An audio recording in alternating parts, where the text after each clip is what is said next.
Tout au début de ce projet, sachant que ce véhicule électrique étant un des premiers sur le marché automobile qui a été conçu pour être 100% électrique, on s'était inspiré des dessins extrêmement novateurs. Mais on a rapidement pris l'orientation de rester dans un design très contemporain.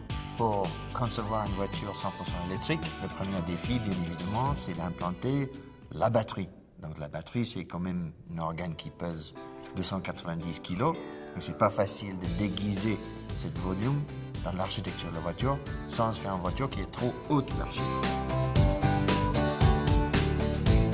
L'inspiration de Zoé se retrouve principalement dans les deux mots-clés énergie et pur. On le voit à travers sa surface latérale qui est extrêmement fluide avec des quarts marqués.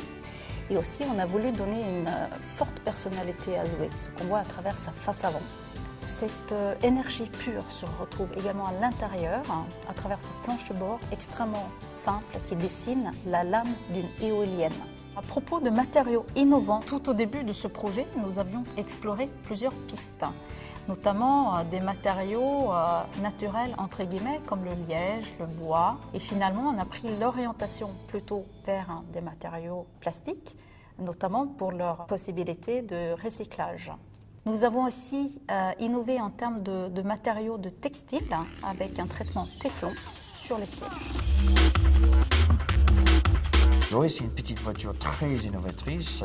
Il faut savoir quand même qu'on a déposé une soixantaine de brevets. Chargeur Caméléon, technologie brevetée Renault, c'est un chargeur qui nous permet de faire avec une seule prise sur la voiture, le charge standard chez nous avec le wallbox, ou bien avec les bornes dédiées charge rapide dans la roue, faire le charge avec une puissance de 43 kW, c'est-à-dire recharger la voiture dans une demi-heure. Zoé est équipée également avec une pompe à chaleur. C'est un système de clim qui est capable de marcher à l'inverse pour capturer l'énergie dans l'air ambiant autour de la voiture et l'utiliser pour chauffer l'habitacle.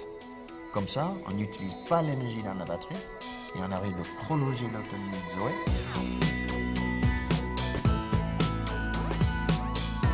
Nous avons travaillé sur le design de Zoé pour améliorer son autonomie, pour être le plus aérodynamique possible. Quelques petits détails, notamment nous avons intégré un diffuseur d'air en dessous du bouclier arrière du véhicule. C'est comme un tapis volant qui aide le véhicule à se faufiler dans le paysage automobile. Et nous avons aussi intégré la commande d'ouverture de porte arrière dans les vitres du véhicule. Zoé est aussi équipée avec un système de freinage récupératif de nouvelle génération. Chaque fois qu'on utilise la pédale de frein, elle va doser intelligemment entre le système de freinage électrique et le système hydraulique pour maximiser l'utilisation d'énergie et donc, encore une fois, prolonger l'autonomie. Zoé, ça a été un projet passionnant parce qu'on a inventé la voiture électrique à travers Zoé. Zoé sera fabriquée à Flins et je peux vous dire que toute l'équipe de Flins, ils sont vraiment enthousiasmés. Non seulement c'est la première voiture conçue 100% électrique, mais aussi l'effet coup de cœur de Zoé.